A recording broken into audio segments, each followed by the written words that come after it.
everyone. Hi. It's so nice to see you today. We are coming Happy up Friday. with Happy Friday, happy summer if you're in the Northern Hemisphere. We wanted to do a series of Facebook Lives to help you, to educate you, right? So we Sure. know that there is a learning gap, and there are people that have just found out about EFT and they're looking for how to improve their skills. And so we put out a poll, and the number one request was personal peace process and how to work on yourself, how to get better results for yourself. Okay, good. Okay, so Craig, why don't you explain what the personal peace procedure, I've also heard it called the personal peace process. PPP. Explain what that is. All right. So, this goes way back when EFT started with Gary Craig, right? And Gary said, the best way to find emotional freedom, lasting and abiding peace was doing your own work. Right. And so he came up with this process, right? The personal peace procedure. And so many people have heard of it. Not many people have actually taken the time to do it. So let me just explain what it is. It's simply a way to help organize and work through your past. What do I mean by that? So it can actually create freedom for your future. So when he first said and came out with the idea, and I'm paraphrasing, to work on and tap on all the events and all the circumstances and experiences that were traumatic in your past, that would be one way to look at it. Except most people, when they think about the traumas in their past, say, well, you know what?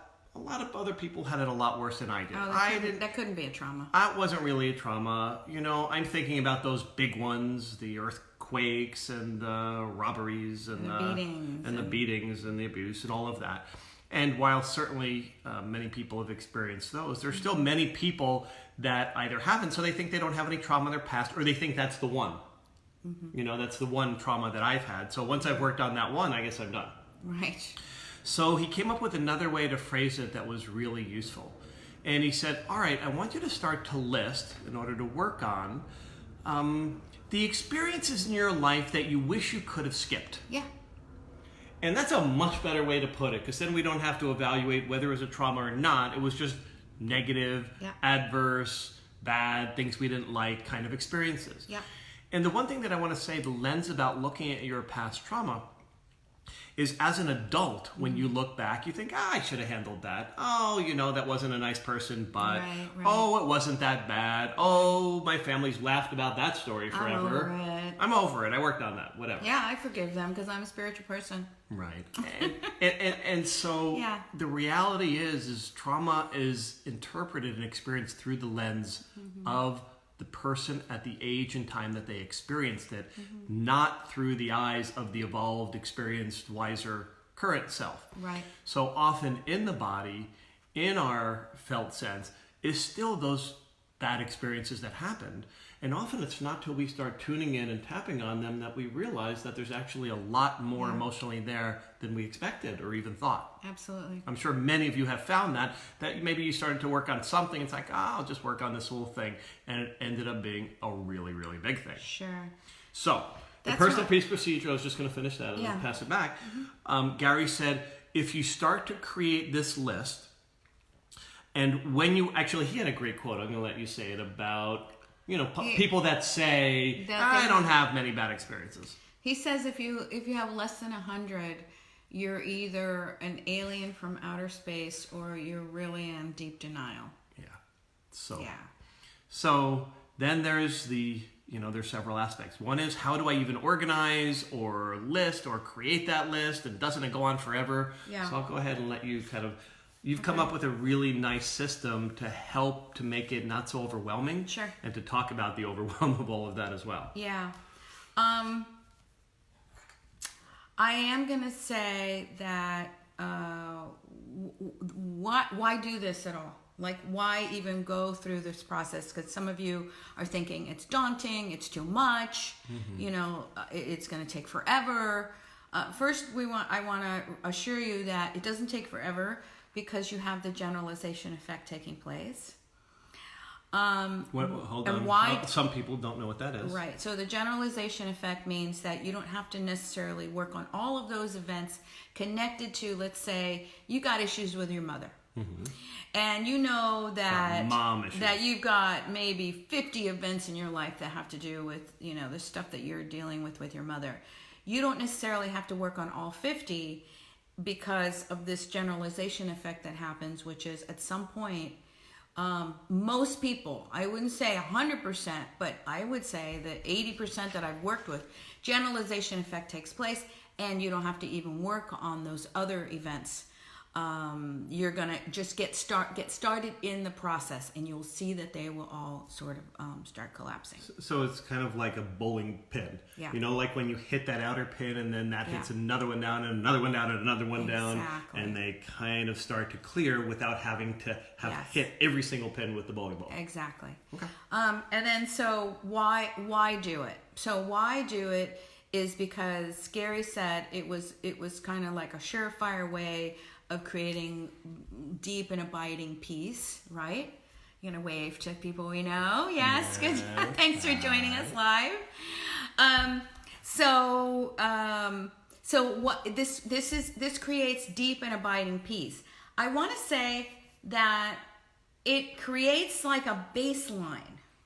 Like if you do this process, you create what we teach in our trainings, which is a very wide optimal arousal zone. So like the space in your life where you are comfortable, you are present, you're not triggered or activated. You go around pretty peaceful and calm most of the time. Not defensive, right? Not reactive, not shutting down, not collapsing, not just getting yourself distracted, not going, and doing these bad habits. It's not that you don't feel emotions. So please, let's not. No. We're freeing up emotions. We are, but it's not going into those ones that cause you to collapse, that cause you to, again, shut down, react, get defensive, get angry, and all of those things in an overreactive way, given the circumstances. Absolutely.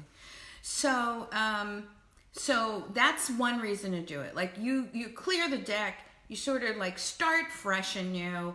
And I did this as soon as I found EFT and I read about this thing. I did it, and I was a maniac doing it because I just wanted to get it done. And it was a period in my life where I had time and energy to do it. So I really got to it, and I did it. I was night and day on all my events. Yeah, but there was a good reason you were so motivated. Oh yeah, so I was dealing with an illness, right? Yeah. So going back to that point, thank you for bringing that up.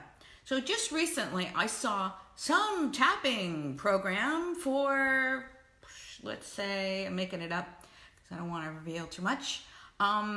For people that have migraines. Okay, so this whole tapping program for people who have migraines, and of course all the tapping that I've done with my clients to successfully get over migraines, I automatically go through that Rolodex in my head and remember, there was the one person that had migraines that was pretty much cleared after 2 sessions of working on a specific event, a trauma having to do with an ex-partner.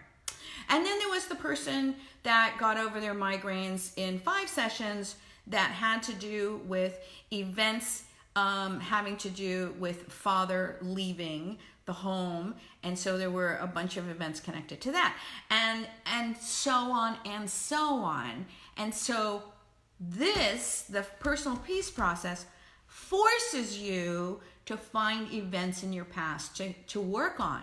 And so wouldn't it be amazing if you just took the time to do the personal peace procedure and found that, gee, I wasn't even working on my addiction to chocolate, but that's gone. And boy, that's the generalization effect too, is that you don't necessarily, you just want to feel better and lighter and happier and be more present in your life by doing this. And so the side benefits are huge, and you will notice like, I had a problem with my sense of smell and it's suddenly back, and I'm getting along with my kids better, and suddenly my bank account is growing. So why not take the time and do it? Yeah? So how do you even start? And what do you tap on? What do you not tap? Let's give some guidelines. Sure. Okay. So the personal peace procedure, I think, invites you to do this with a journal. So you can have a journal, a blank journal, start writing the events, write every event that you can think of. And let me tell you, because of what Craig said earlier, sometimes we kind of dismiss it or diminish it or say that was such a big deal. If it actually comes to mind, it's probably... then write it down. Right. Yeah. Just waving. This is a new cool function that we have here with Facebook Live, where we can wave to all the people that are joining us. All right, thanks for coming on. Please ask questions. If you have a question about this, please ask. We have two people, so one can monitor. Yeah, exactly. Nice. All right, so get yourself a blank journal and write down all the things in your life that you wish you could have skipped. Okay. Right? And then start working systematically every day, writing 0 to 10. How do I feel about this? And I start working on it. And that's one way, and that's certainly a fine way to do it. There are other ways of doing it, which is to get them organized. So one way to organize it is to have chapters.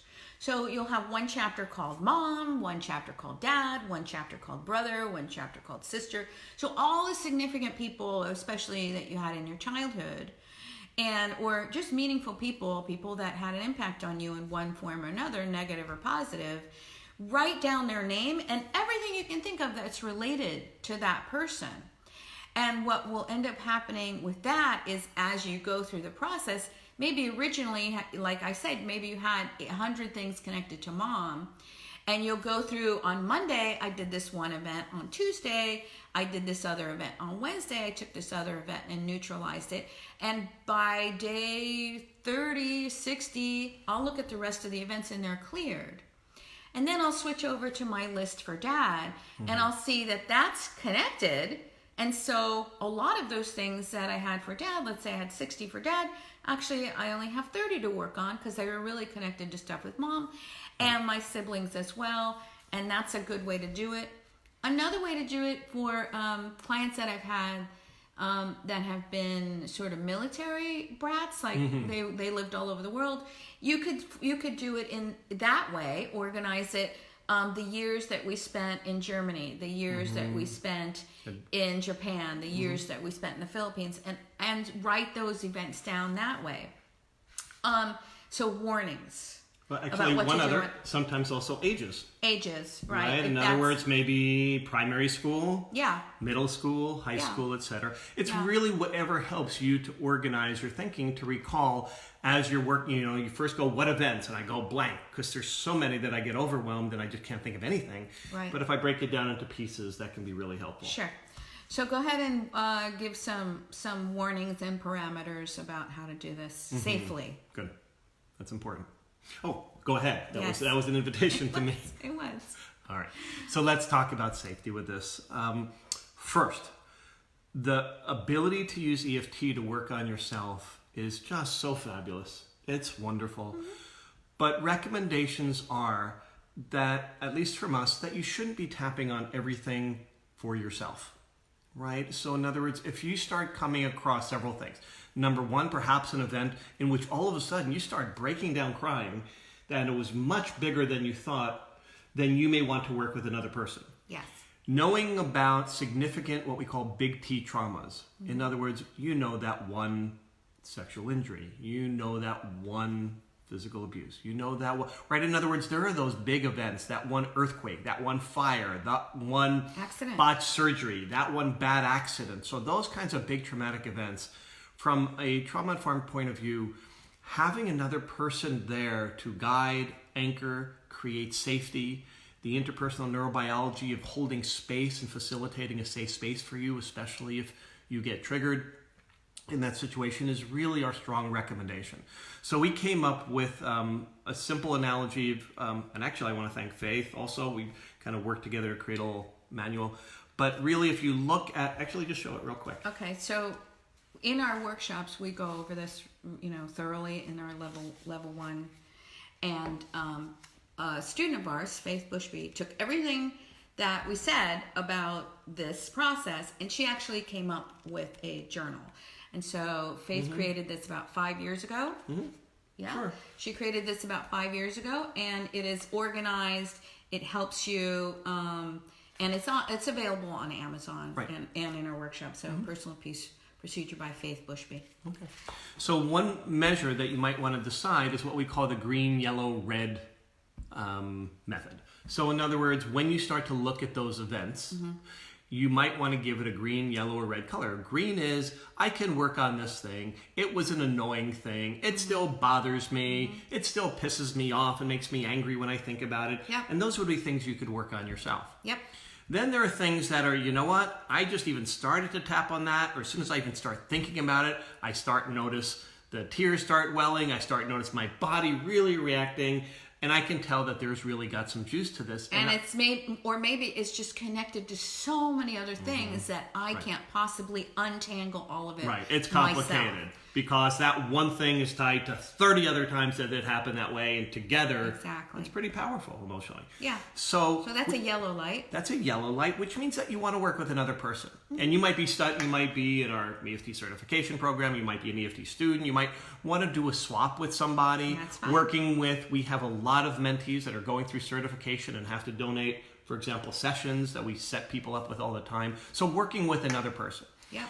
And then there's what we call red, which are those big T traumas we were talking about. And that's somebody that you want to work with somebody that is trauma trained, that is certified, that is experienced for working with trauma. It's not something to mess around with. No. Right? So that's where you have to start. You know, we refer people all the time if you're looking for a referral, but you want to work with a certified practitioner Who is trauma informed. Trauma informed, and if it's an EFT person, you can look to different websites for the major EFT organizations for certified practitioners. Yep.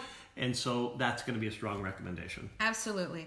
And so I go back to saying that EFT is a powerful self-help tool. However, please don't just say that that's the only thing that it's good for. I mean, I see that there's a lot of misinformation and a misconception by the general public. We were up in Canada hiking, and there was a woman that said, "Oh yeah, I know tapping and I do it and I don't get results." And I'm like, that's because you're doing tapping light, L-I-T-E. You haven't gone through a training, you haven't worked with a practitioner, you've gotten the message that oh yeah, sure, I can just look on my phone or go to this site or go to a video and resolve my issues. And so no. Personal peace process just allows you to get to the baseline. This person had never heard of that, had never heard of tapping on events that are connected to her issue. So I explained all of that. And so you can get a remarkable amount of stuff done on your own. Right. Why not start with that baseline and see what you have afterwards? Gee, I still haven't been able to resolve my money problems. I'm going to hire an expert. Gee, I haven't been able to attract my ideal partner. I'm going to work with somebody that can help me, that knows about that. I have all of these traumas that I haven't been able to resolve. They just keep coming up. I know that they're back there. They're too big for me to handle. Please hire a practitioner. Okay? Okay. Great. I think that's basically the material we wanted to cover. Yeah. So in the we'll post the recording obviously here, and if you have questions afterwards, we'll attend to them and respond like we always do. Any other thing that you want to say? Keep on tapping. Yeah, keep on tapping. I hope that helped.